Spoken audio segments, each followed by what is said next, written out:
me, I get to Ayers Rock in the middle of the desert, and it's raining. Cheers. Campers in the desert. Grand.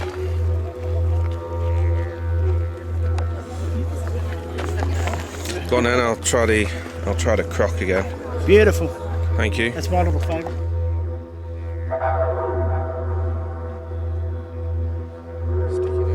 First stage is down to Silent, the champagne sunset overlooking Uluru and Canada. We're just shortly the staff will be bringing around more champagne and canapes. So please relax and enjoy the sunset.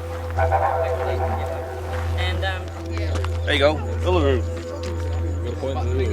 There you go. And here's Rock Scott at Uluru. Hello everyone back home. And that is the sun, and behind it is a rock. Press this button here. There we go.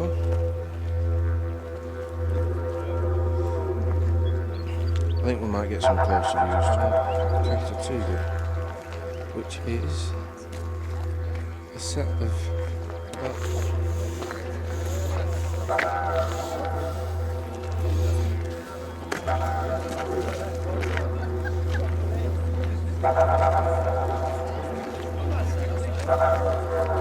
sunset.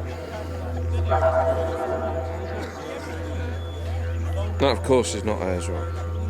It's the other place.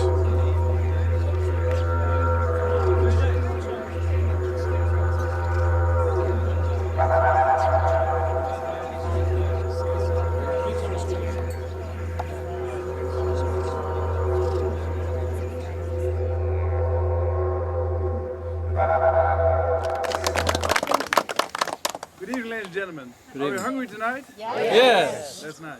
Okay, we're starting off with a nice roasted pumpkin soup with a bread roll. Contains some potato fennel salad, some tomato feta salad, and pasta salad, and a crocodile Caesar salad. After that, we go to the hot section where we have some nice chicken on the stick, some beef, some lamb chipoladas, some wild kangaroo, and some wild barramundi. And after that, we'll go into a star talk, and after the star talk, we go into desserts. And I'm not going to tell you what desserts are, because they're way too yummy. Almost Dutch to me. Yeah, he's certainly foreign. It's over there, look.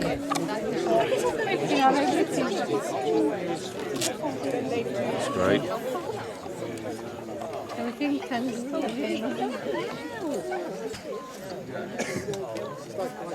This is when I wish I got a more expensive camera. Like Scott. Well, it's just a video camera.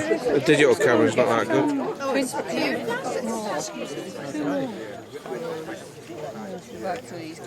So these are Brummies.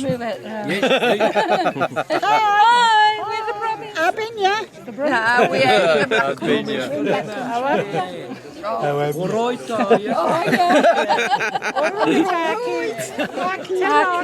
Alright, Bab.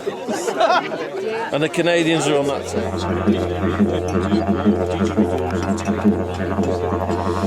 I've looked at some of the sizes of them. Some of the sizes of them. Yeah, they're about 6 foot. Well, one of my work comrades said, would you bring me in? Did you do that? I said, like the miniature size or the full length? You had to collect them. How are the Canadians? These are great. Awesome. Yep. Our Scots. I'm Well pretty good. represented. Yes. I'm on a table with a load of people from Birmingham, so. You come to get away from them. And, Yes.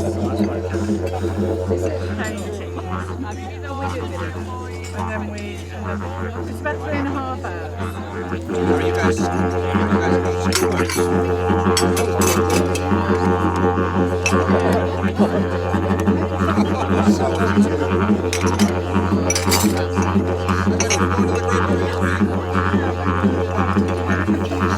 Oh my goodness, you need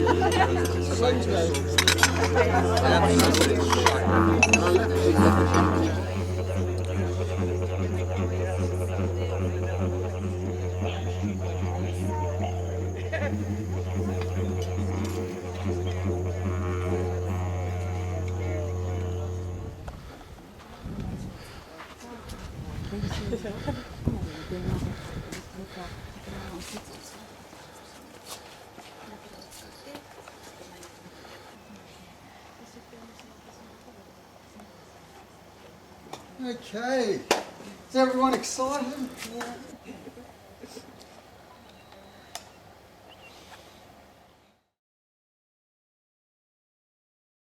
Particular sand dune, you can find about 25 to 50 of those. They're certainly our, definitely our most common animal sighting. We have the Parenti out here, which is our Australian largest monitor lizard. They get up to about 5 or 6 feet. I'm currently sat on him. I've just walked all the way. Good camel. Good camel. Nice camel. Stupid beast of burden.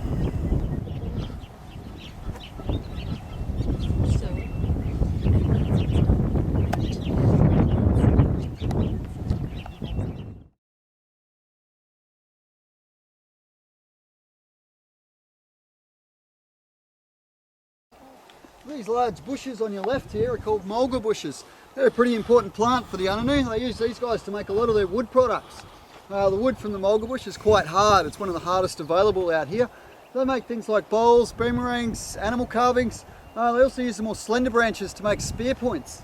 The seeds from the mulga bush you can also collect when they're ripe. You can crush them up and make a form of flour out of them as well. Mulga bushes are also home to the jala or honey ant.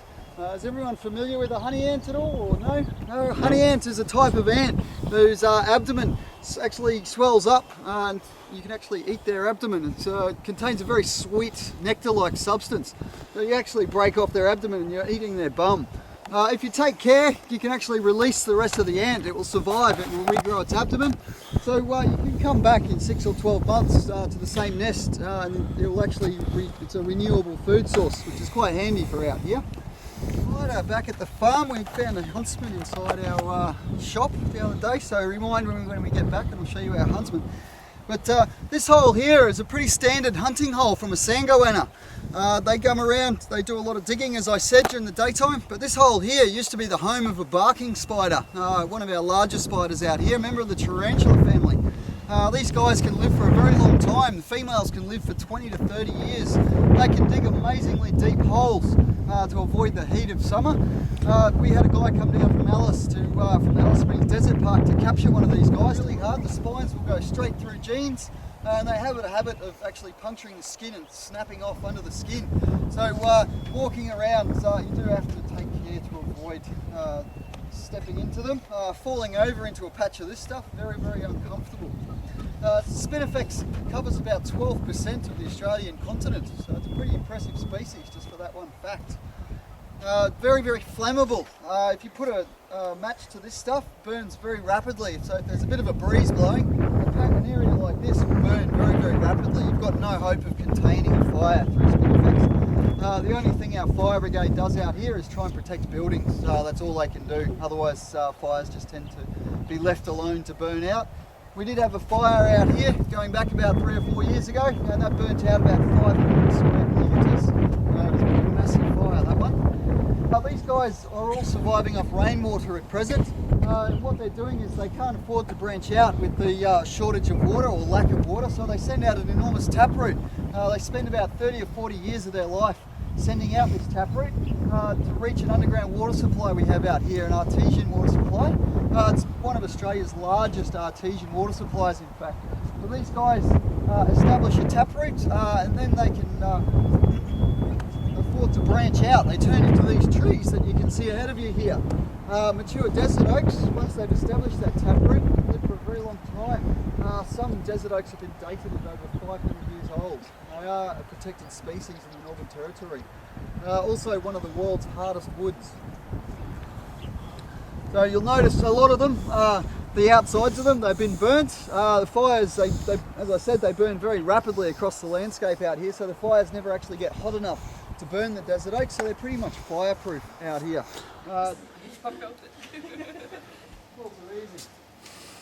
The old Sandy, the racing camel. My trusty steed for the day. My beast of burden. There's a good camel. And there it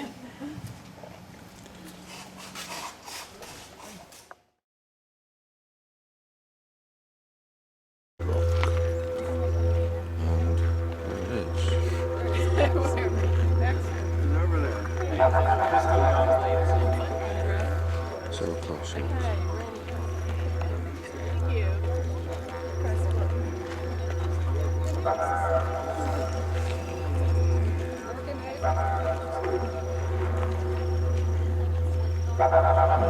Where's the book?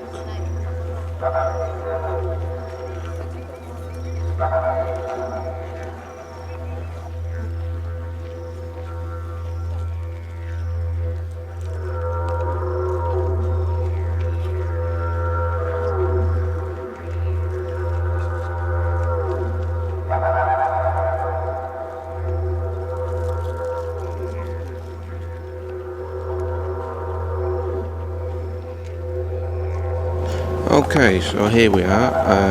As you can see, you can't climb the rock today. But if you did want to, you'd have to walk up here and follow this path up there. And you can see where there's a fence. And you walk up there, keep going, and you get to the top.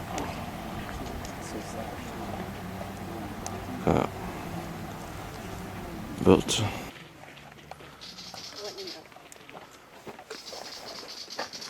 we've got quite a few caves around this region as we walk past. You'll be able to have a look in a couple of these caves. There's some very old paintings, quite faded now. And this one brought the burrowing frogs up out of the ground. Those calls are the males. They're calling for a female, for a mate. They're trying to call louder than the other one. So this is why we get this undulation of sound. It lasts for a couple of days, they breed, then they go back down into the cold, wet earth around the waterhole, and they stay underneath the ground, out of the hot sun. The tadpoles will turn into frogs, and they will burrow down too. The next time it rains, they'll come up and they breed like this again. The waterfall, ladies and gentlemen, you can see that it's only a trickle at the moment. There's only a little bit of water coming down. And that water is coming from the storms last night. There were storms on Uluru last night, overnight. Enough rain to bring the water down here. When it's raining here, when it's really storming here, if we were standing here in a storm, this would be a torrent. So, and I have been here when the water is over my ankles, and that is incredible water coming down there, because there's not just one gully, there's several gullies intersecting. It's incredible amount of water gets trapped and comes down here, a big waterfall, when we have storms. Fantastic. A lot of water in the waterhole at the moment because we've had a lot of storms in the last few weeks. So it's going up around the rock, as you can see. You see the pattern and the erosion of the rock.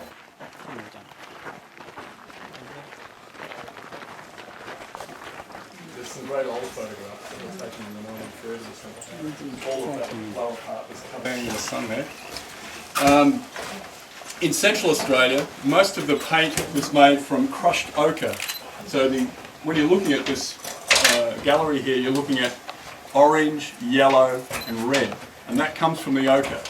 The white, the grey and the black colour comes from the wood. So the wood off by tour guides in the 1970s used to throw water over the paintings to make them stand out in the photographs. Very fragile, these paintings. The ochre-based paintings have a lifespan of between 1,000 and 5,000 years, and then they're gone.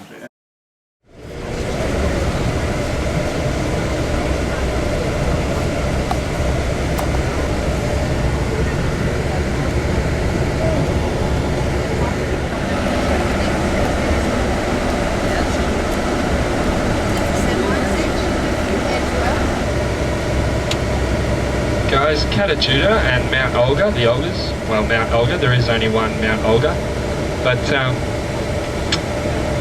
they were named, or Mount Olga was named by a gentleman by the name of Ernest Giles. He was one of the first European explorers to sort of explore southwest of Alice Springs. There's actually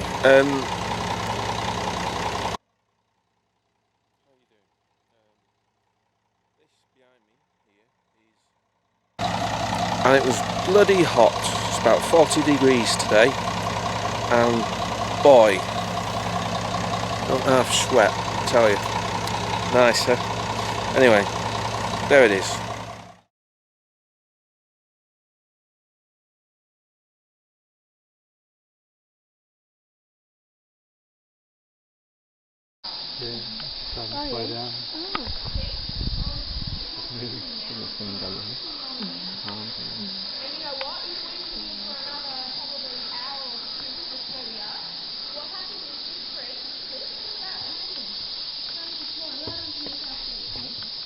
And it'll join to this water hole. Then this water hole will start to flow.